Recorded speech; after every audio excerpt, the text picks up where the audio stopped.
Olá, meu irmão, minha irmã, que a graça e a paz do nosso Senhor e Salvador Jesus Cristo esteja sobre a sua vida e sobre a sua família nesta hora.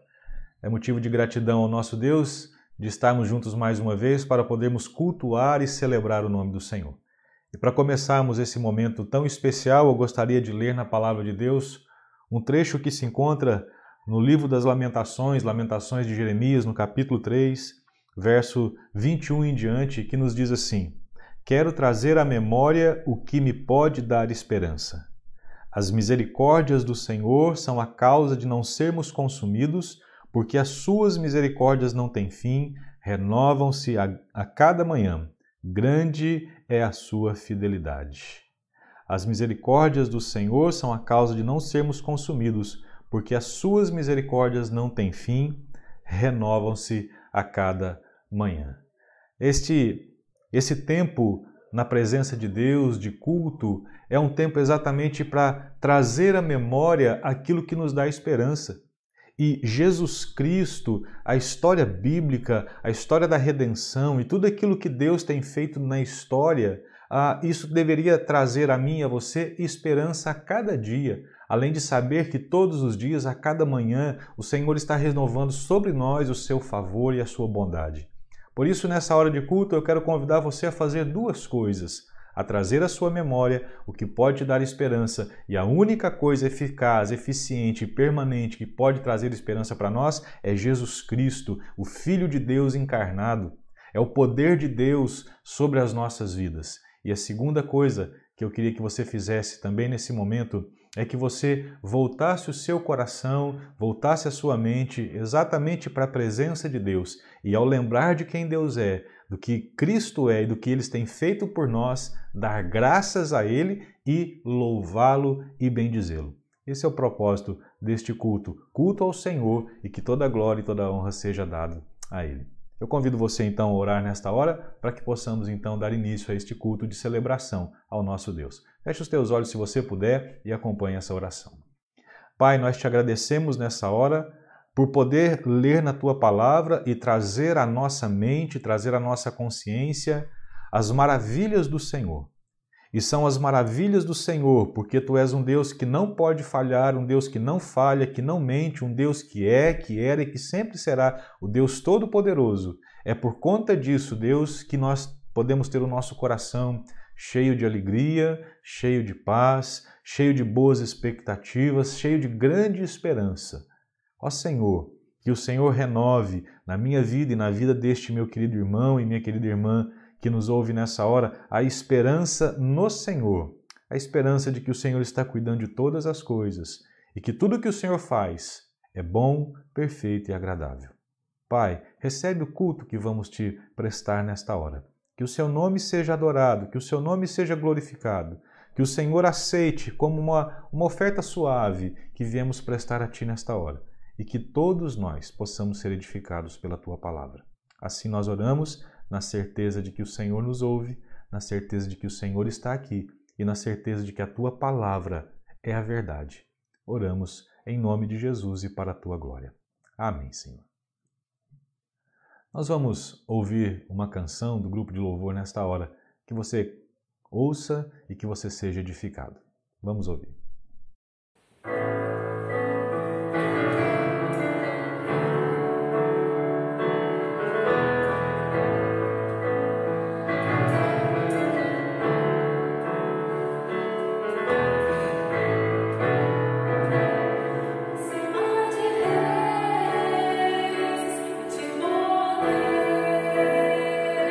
Acima de toda criatura aqui.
Nós sabemos que o nosso Deus é o nosso Salvador e Ele nos salvou em Cristo Jesus, e esta é a melhor notícia que nós podemos receber no dia de hoje e para a nossa vida.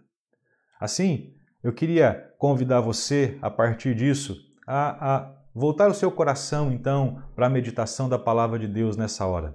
Nós começamos na semana passada uma nova série, e esta série tem como título Jesus Puro e Simples. Esse é o título da série que estamos trabalhando aí nesses domingos. E a ideia dessa série é a gente poder olhar para Jesus Cristo a partir do olhar das Escrituras, como a Palavra de Deus nos mostra quem Jesus Cristo é.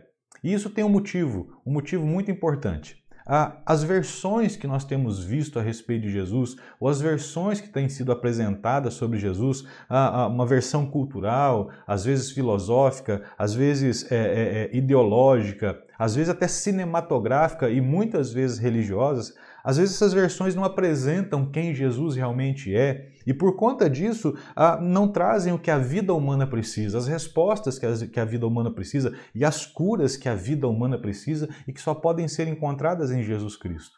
Na semana passada nós conversamos a respeito da humanidade de Jesus e nós vimos que Jesus veio como homem. Hoje então, continuando nessa mesma perspectiva, eu quero convidar você a ler a Palavra de Deus que se encontra no Evangelho de João, no capítulo 1, e nós vamos ler do verso 29 até o verso 39. Vai ser exposto para você o texto aí, e eu peço que você acompanhe a leitura desta porção da Palavra de Deus. Ela nos diz assim: No dia seguinte, vendo que Jesus vinha em sua direção,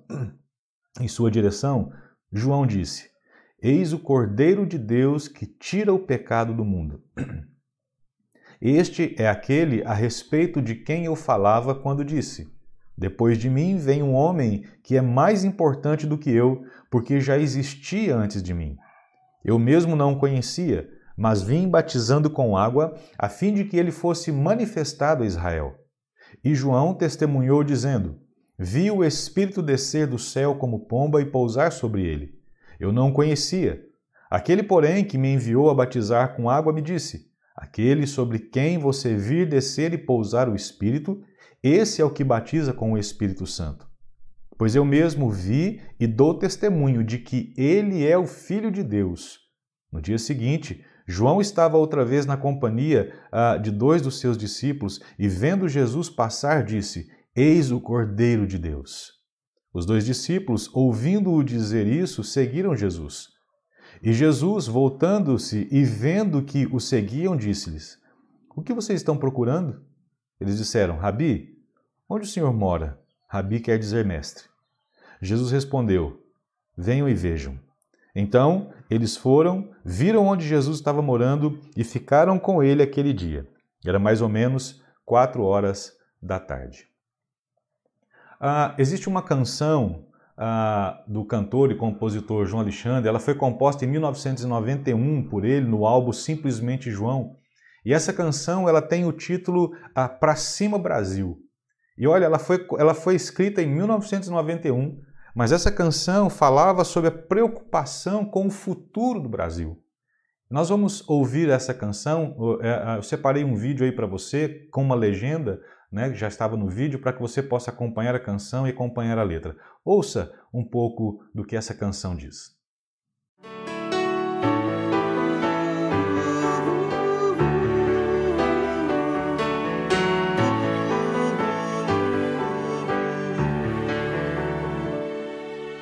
Como será o futuro do nosso país?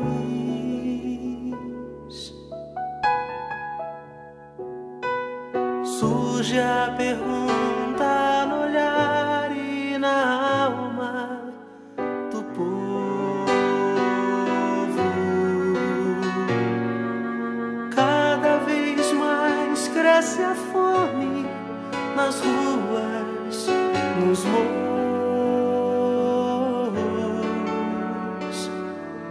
Cada vez menos dinheiro para sobreviver.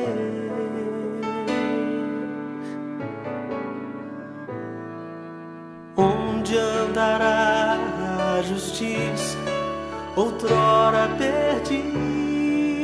dar. Some a resposta na voz e na vez de quem manda.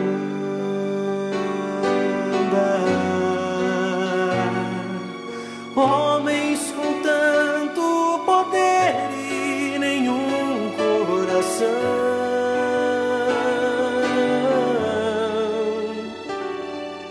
gente que compra e que vende a moral da nação. Brasil, olha pra cima. Existe uma chance de ser novamente feliz.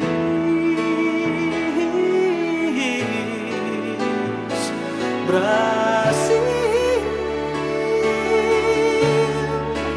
há uma esperança. Volta teus olhos pra Deus, o justo juiz.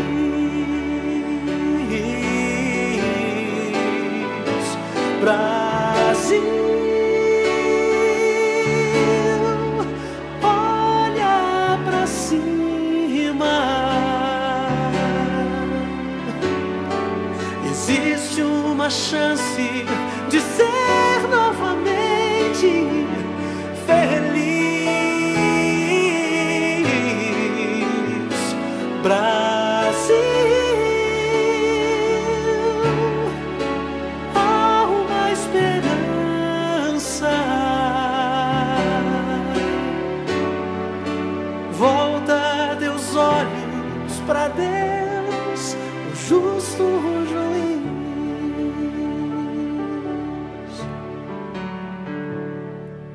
Como será o futuro do nosso país?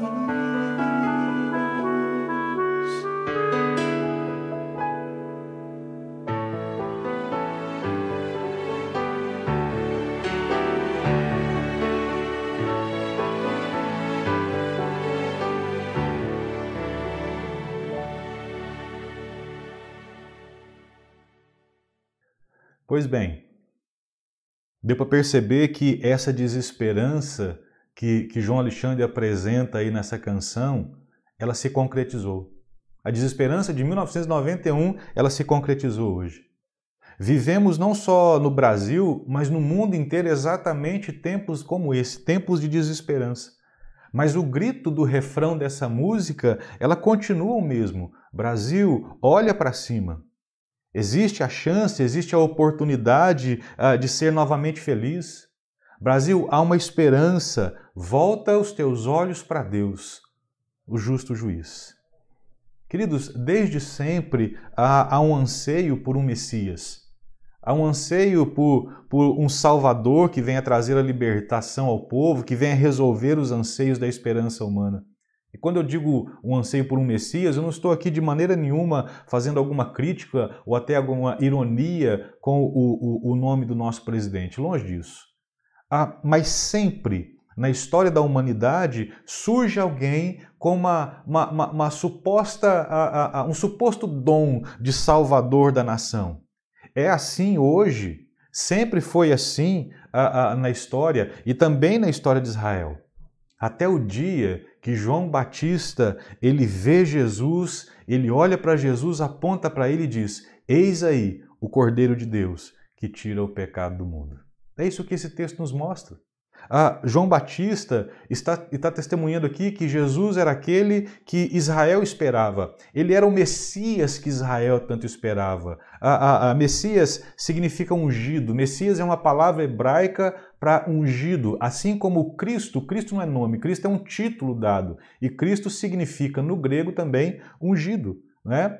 Ele é o Messias esperado. Jesus é aquele que Israel esperava há muito tempo. E o Sinédrio é um tribunal religioso de Israel e ele envia então uma comissão para poder interrogar João sobre esse movimento que João estava fazendo, de que o Messias estava chegando. Por que eles fizeram isso? Porque havia na história de Israel, de tempos em tempos, aparecia ali alguém dizendo ser o Messias, né? Arrebanhando junto consigo uma multidão, mas que no final não dava em nada.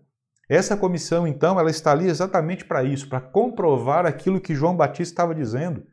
Israel esperava por um Messias, aquele que viria dar a Israel o seu status de glória, de tal maneira que aquele pequeno povo, aquele povo oprimido pelos romanos, que vivia naquela região inexpressiva da Palestina, ela se tornasse então uma grande nação, a maior de todas as nações, e que viesse a governar o mundo. Eles esperavam, Israel esperava um poderoso Messias com status de chefes de Estado, alguém que carregasse consigo um poder libertador. Esse era o desejo, era por isso que aquela comissão estava ali, por isso que eles estavam ali questionando João Batista sobre aquilo que ele estava falando. A vida de Israel e a vida da humanidade não seria mais a mesma a partir daquele dia que João Batista aponta para Jesus e diz: eis aí o Cordeiro de Deus que tira o pecado do mundo. Todas as tentativas humanas, meus queridos, por melhor que fossem, por melhores intenções que elas tivessem de salvar a nação ou de salvar o mundo, infelizmente, tudo isso, todas as tentativas são como que um band-aid num câncer. É assim que a gente pode ver isso, porque todo problema humano ele está em algo muito mais profundo, chamado pecado. E, portanto, só Jesus Cristo pode resolver esse problema. Só Jesus Cristo pode trazer a cura para esse câncer que afeta a humanidade toda desde tempos muito remotos. Então, pensando sobre tudo isso, tendo isso como pano de fundo, eu queria meditar com você hoje sobre o seguinte tema: Jesus morreu como um cordeiro. Jesus morreu como um cordeiro. E a primeira lição que esse texto nos traz diz assim que Jesus é o cordeiro que morreu para trazer o perdão e a reconciliação para a vida humana. Verso 29 e 30 nos diz assim: no dia seguinte, vendo que Jesus vinha em sua direção, João disse: eis o Cordeiro de Deus que tira o pecado do mundo.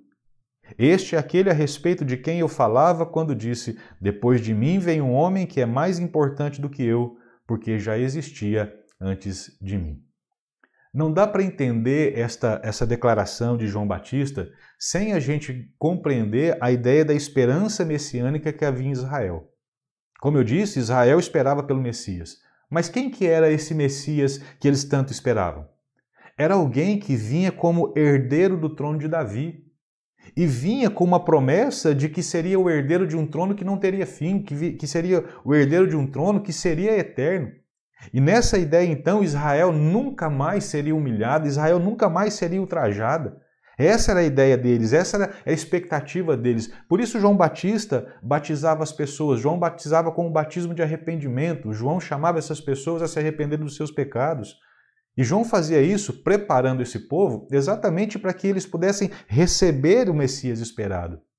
E João, quando está falando então com aquela comissão do Sinédrio, ele dizia que está lá no verso 27, que quando o Messias esperado chegasse, ele seria tão sublime, ele seria tão cheio de glória, ele seria tão maravilhoso que ele não seria digno, que João não seria digno nem mesmo de desamarrar as sandálias dos pés dele. E João fala algo que é muito importante. João diz que esse Messias já estava entre eles. No outro dia, então, João continuando aquilo tudo, aquela conversa sobre o Messias, Jesus aparece.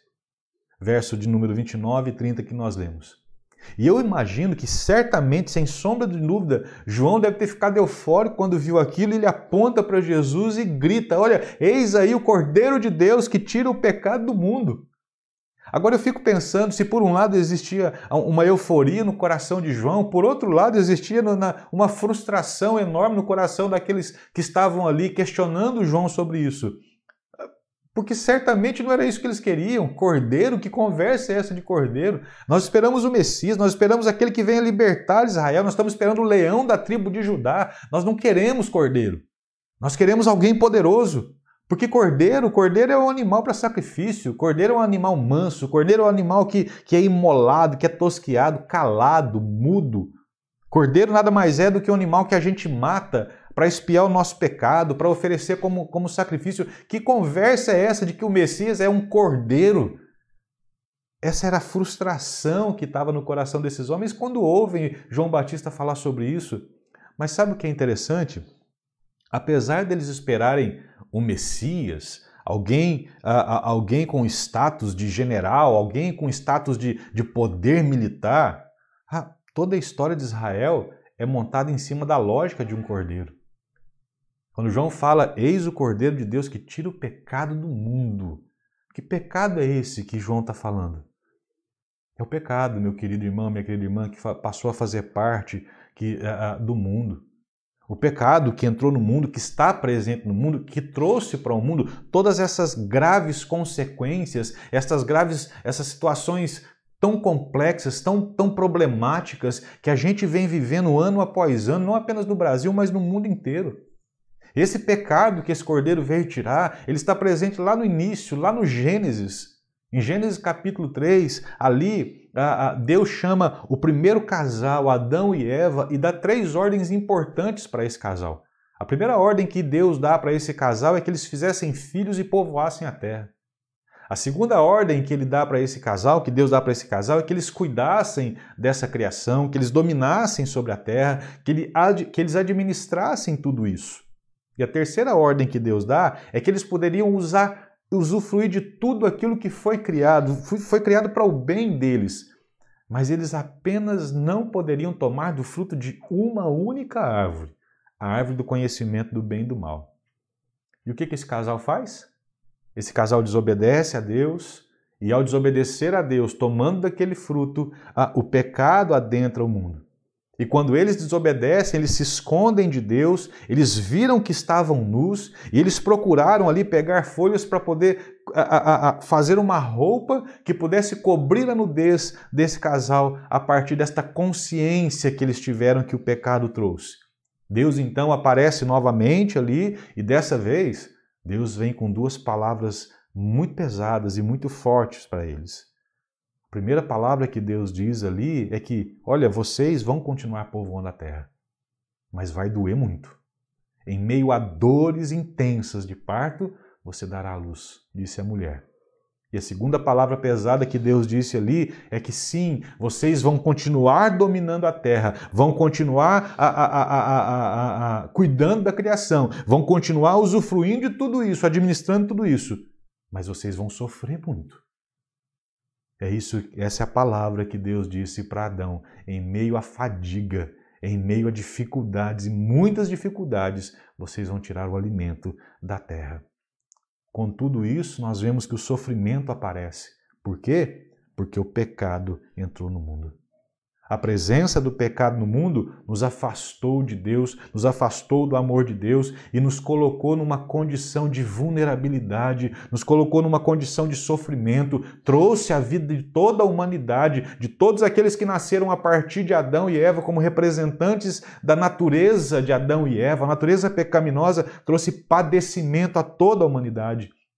O apóstolo Paulo diz lá em Romanos capítulo 5, verso 12, que com a entrada do pecado no mundo, a morte também entrou no mundo. Ele diz assim, assim como por um só homem entrou o pecado no mundo e pelo pecado veio a morte, assim também a morte passou a toda a humanidade, porque todos pecaram.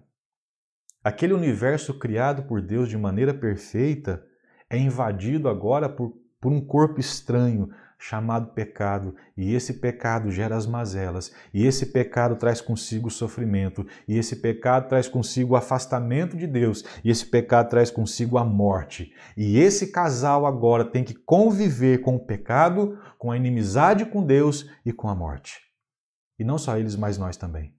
É por isso que Paulo diz em Romanos 3, 23, que todos pecaram, estão destituídos da glória de Deus, estão separados de Deus. O pecado não são apenas atos de moralidade, imoralidade, não é apenas roubar, não é apenas matar, não é apenas a lascívia, mas é um estado, uma condição permanente em nós e no próprio mundo, na própria humanidade. O pecado está presente no mundo, o pecado trouxe isso a nós e agora a ira de Deus paira sobre o mundo, paira sobre nós, porque nós demos guarida ao pecado nesse mundo que Deus criou. Nós permitimos em Adão e Eva macular esse mundo que Deus criou. Mas preste atenção. A partir daí, Deus começa um processo de redenção. porque sempre é Deus que dá o primeiro passo. Deus então mata um animal para poder cobrir aquele primeiro casal. E preste atenção, assim surge na mentalidade de Israel que entre Deus e os homens existe um animal que foi morto. Existe o sangue derramado de um animal. E assim eles trazem isso consigo. Um pouco mais à frente a gente vê isso de novo, lá em Gênesis capítulo 22, agora com Abraão e Isaque. Essa mesma figura se repete. Deus diz para Abraão sacrificar Isaque, o seu único filho, o filho da sua velhice. Mas o texto vai dizer para nós que quando ele vai fazer isso, Deus o impede de fazer, de matar Isaque, e lhe dá um cordeiro para que ele possa matar o cordeiro no lugar de Isaque. Veja, entre Deus e Isaque há o sacrifício de um cordeiro, ao derramar do sangue de um cordeiro. Essa ideia continua. Agora em Êxodo capítulo 12, quando nós aprendemos a respeito da libertação do povo de Israel no Egito, e ali quando nós vemos a instituição da Páscoa, a mesma cena se repete. Na última noite no Egito, quando o anjo da morte de Deus passaria como julgamento de Deus sobre o Egito, Deus disse que todo aquele que tivesse a sua janela e a porta da sua casa marcada, manchada com o sangue de um cordeiro perfeito, seriam poupados do juízo de Deus. Veja o que diz a palavra de Deus em Êxodo capítulo 12. Ele diz assim: o sangue será um sinal para indicar as casas em que vocês se encontram.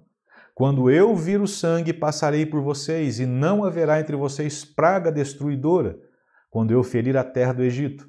Esse dia lhes será por memorial, e vocês o celebrarão como festa ao Senhor. De geração em geração vocês celebrarão esse dia por estatuto perpétuo. Veja, isso fica construído na memória desse povo, na memória de Israel, principalmente quando eles entram na terra prometida e fazia parte da lei de Moisés. Ou seja, entre o homem e Deus existe pecado. Mas entre Deus e o homem existe um cordeiro e existe um sangue, existe um cordeiro sacrificado e existe um sangue que é derramado para que se expie a culpa pelo pecado, para que se perdoe aquele que é culpado por conta do pecado. Mas há um outro detalhe muito importante quando a gente olha para a lei de Israel. Na lei constava, dizia que um leproso, preste atenção, um leproso também tinha que levar um animal para ser sacrificado, levado ao sacerdote para ser sacrificado. Levítico capítulo 14 nos diz isso.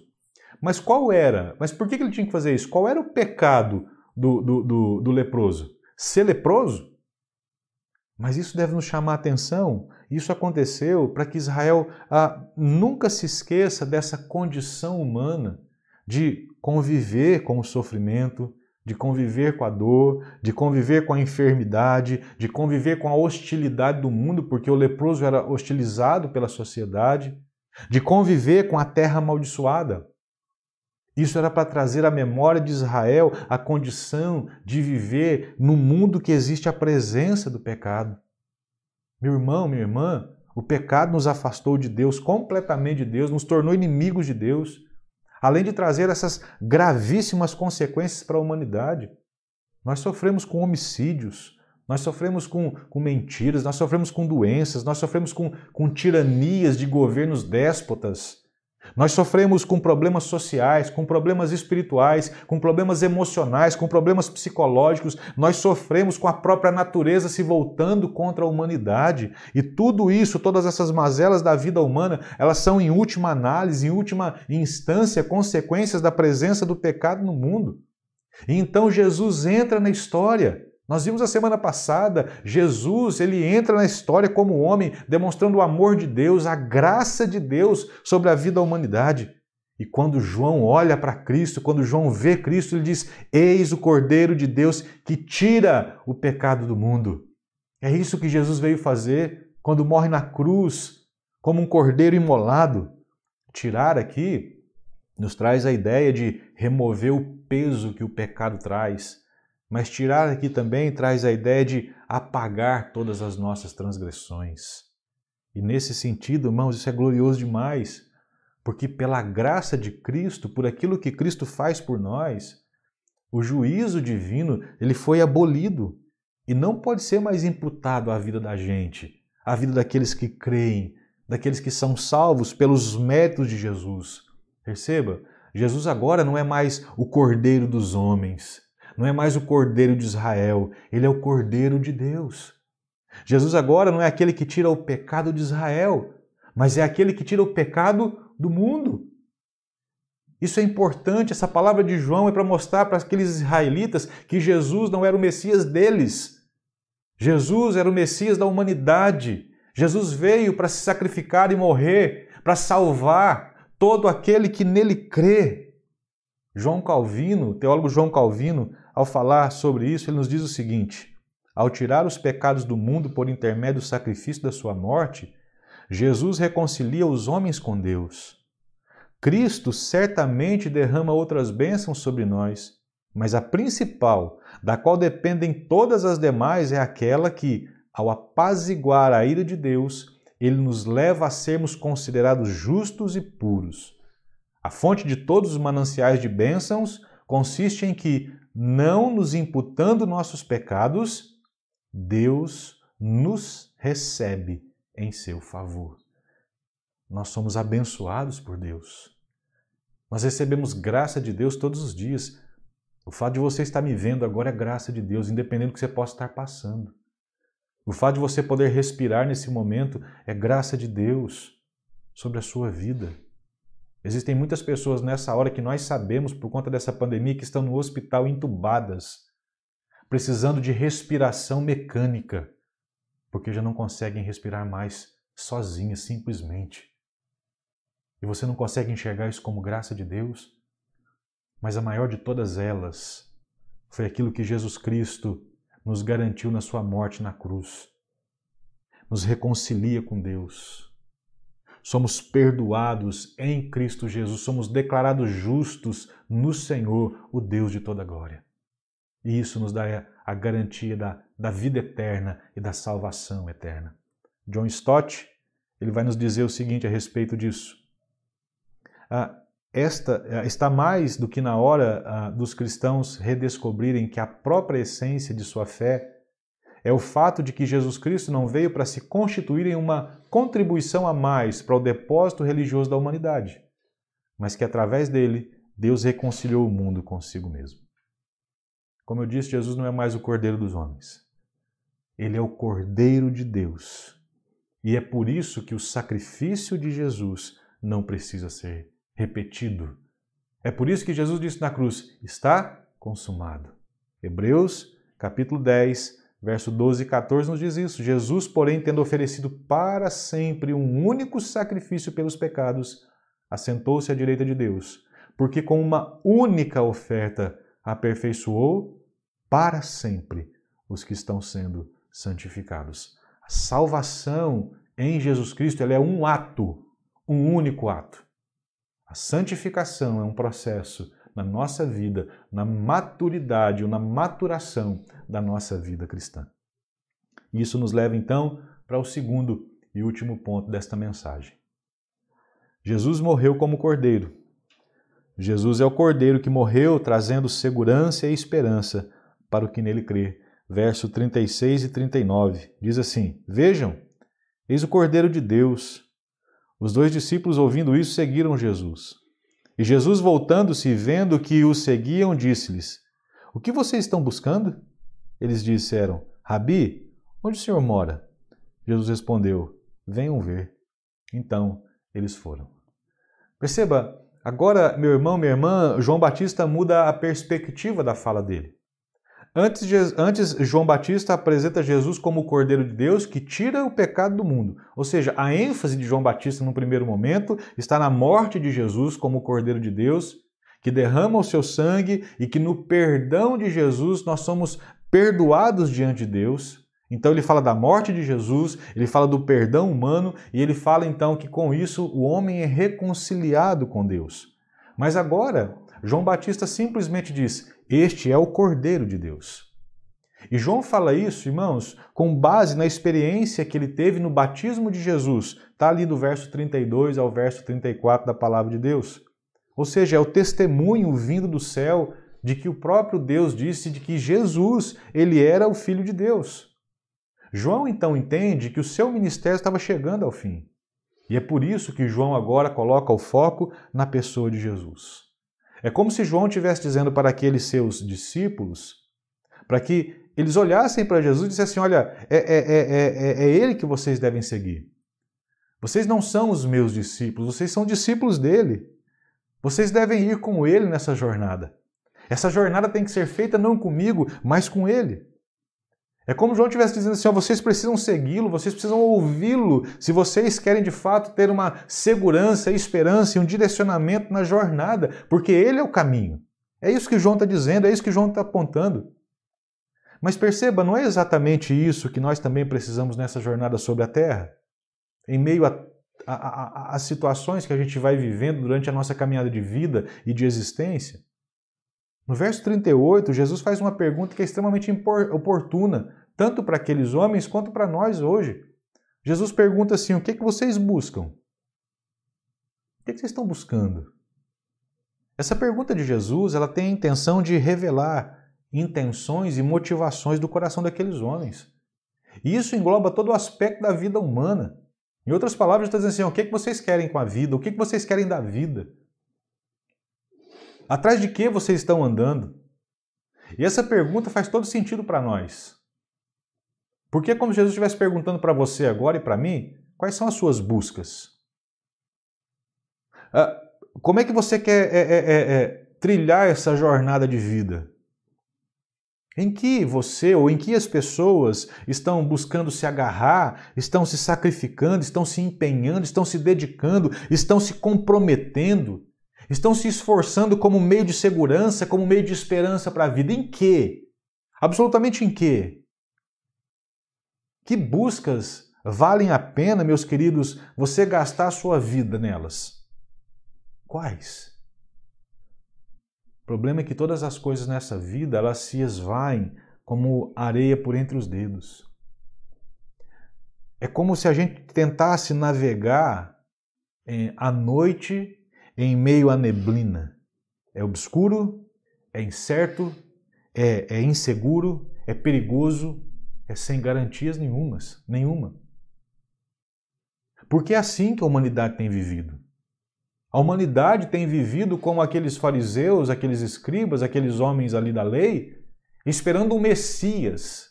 Mas eles querem escolher que tipo de Messias. Eles querem um Messias que venha com poderio militar, não aquele que vem sendo cordeiro, que vem se entregar por você, por eles, que vem dar a própria vida por eles. Não. Nós queremos ditar quem é que morre por nós. Nós queremos dizer quais são os recursos em que a gente se apega, o que traz felicidade para a gente. A gente não quer submeter aquilo que vem de fora, externo, que vem de outro. A gente quer estabelecer o padrão. Aristóteles, um filósofo, disse a respeito do objetivo da vida. Ele disse que o objetivo da vida é ser feliz. Ele diz o seguinte, a felicidade do ser humano está na realização plena da sua natureza humana. Ou seja, o ser humano deve almejar viver plenamente a sua essência humana. A felicidade humana é viver uma vida equilibrada entre as vontades do corpo e da razão. Para você entender o que Aristóteles está dizendo, ele está dizendo aqui que a felicidade está em nós. A felicidade está na nossa natureza humana e não nas coisas fora de nós, ou seja, nas realizações, no dinheiro, no status, no sexo, coisas dessa natureza. O que ele está dizendo é que você pode e deve viver do jeito que você bem entender. Porque o segredo de tudo está em você. É você que tem que manter o equilíbrio. Você já ouviu essa mensagem nesses dias? Nesses últimos dias? Nessa nossa cultura? Você pode. Está em você tudo isso. Veja como a mensagem de Aristóteles ela se encaixa perfeitamente nos tempos que nós estamos vivendo. É você que escolhe, é você que estabelece o padrão, é você que estabelece o parâmetro. Mas esse é o problema, meus queridos. O grande problema é que a natureza humana carrega consigo o germe do mal, carrega consigo o germe do pecado, que produz toda a mazela humana, que produz toda a morte, toda a insatisfação, toda a insegurança, todo o vazio. O germe do pecado na humanidade, na minha vida, na sua vida, ele traz consigo esse germe de separação, de rompimento do autor da vida, do provedor da vida. A separação daquele em quem se encontra o segredo do contentamento, da saciedade, da felicidade, da satisfação, da vida plena no sentido real de ser. Como é que pode estar em mim, na minha natureza, na minha essência, a capacidade de ser feliz? É exatamente por isso que Jesus morre na cruz como Cordeiro. É o Cordeiro de Deus que derrama o seu sangue para que a nossa vida possa ser salva e possa ser restaurada. É isso que Jesus faz. Está na cruz a solução de Deus para a vida humana. A cruz, ela é sim sinal de maldição, de loucura, de ignorância, e de fraqueza para aqueles que andam vagueando perdidos em seus achismos e nas suas lógicas. Mas para mim, mas para nós, ela é símbolo de vida. Ela é poder de Deus para salvar, para reconciliar e para restaurar a vida para a vida. Entende? É isso que nós encontramos na cruz. É isso que nós encontramos em Cristo. Caio Fábio, falando a respeito da crucificação, ele fala algo muito importante. Ele diz assim: a crucificação é apenas o cenário exterior. A cruz tem que ser a realidade interior. A crucificação revela a maldade humana. A cruz revela a salvação de Deus. A cruz, ela aponta para o quanto eu sou mal. E, portanto, não poderia haver felicidade em mim nem a partir de mim. Mas essa mesma cruz que diz que eu sou mau e que eu não tenho condição de me satisfazer e de encontrar nenhuma solução para mim a partir de mim, essa mesma cruz, ela aponta para o quanto Deus me amou. E a partir do seu amor encontramos nele o que nós precisamos para a gente seguir a vida, para a gente encontrar a segurança, encontrar esperança para a vida. A partir da cruz, eu posso viver sem mais procurar por aquilo que faz sofrer e que é pecado. A partir da cruz, eu não preciso mais viver sob o domínio do poder das fobias, das neuroses, dos medos que o pecado traz, mas que a própria existência também traz. É a partir da cruz que eu posso caminhar sem medo algum em relação à própria segurança da vida e à segurança eterna. Jesus então faz um convite derradeiro para aqueles homens, no verso 39, Jesus fala assim: venham e vejam. O que Jesus está fazendo ali, meus irmãos, é convidando esses homens para uma caminhada com Ele. O que Jesus está fazendo ali é convidando esses homens para uma vida permanente com Ele.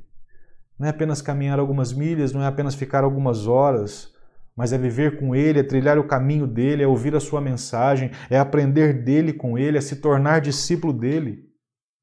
Venham e vejam, é o convite que vem do céu para uma caminhada de esperança, para uma caminhada de segurança nessa vida. Venham e vejam, é o chamado de Deus para a permanência nele, uma relação vital, biológica com o Senhor Jesus. É isso que diz João capítulo 15, verso 4 e 5. Jesus diz assim: permaneçam em mim, eu permanecerei em vocês. Eu sou a videira, vocês são os ramos. Quem permanece em mim e eu nele, esse dá muito fruto, porque sem mim vocês não podem fazer nada. Sem mim vocês não são absolutamente nada. Venham e vejam. É um convite amoroso para caminhar com esperança, de que nós encontramos nele, em Jesus, o descanso e a direção para a vida. É isso que Jesus disse ali em Mateus capítulo 11, verso 28 ao 30. Venham a mim, todos os que estão cansados e sobrecarregados, e eu lhes darei descanso. Tomem sobre vocês o meu ensino, meu jugo é ensino nesse caso aqui, e aprendam de mim, pois eu sou manso e humilde de coração, e vocês encontrarão descanso para as suas almas. Pois o meu jugo é suave e o meu fardo é leve. Venham e vejam, é um convite à segurança e à esperança para essa vida e para a eternidade em Cristo Jesus. Judas, o irmão de Jesus, nos disse, nos versos 24 e 25 do seu livro: ora, aquele que é poderoso para impedir vocês de caírem e que pode apresentá-los irrepreensíveis diante da sua glória com grande alegria a este que é o único Deus, o nosso Salvador, mediante Jesus Cristo, Senhor nosso. Seja a glória, a majestade, o poder e a autoridade antes de todas as eras, agora e por toda a eternidade. Amém. É por isso que João Calvino, então, vai nos dizer o seguinte: devemos ter cuidado em não procurar a Deus em nenhum outro lugar, pois exceto Cristo, seja o que for que se oferecer a nós, em nome de Deus, sucederá ser um ídolo. Olha aqui.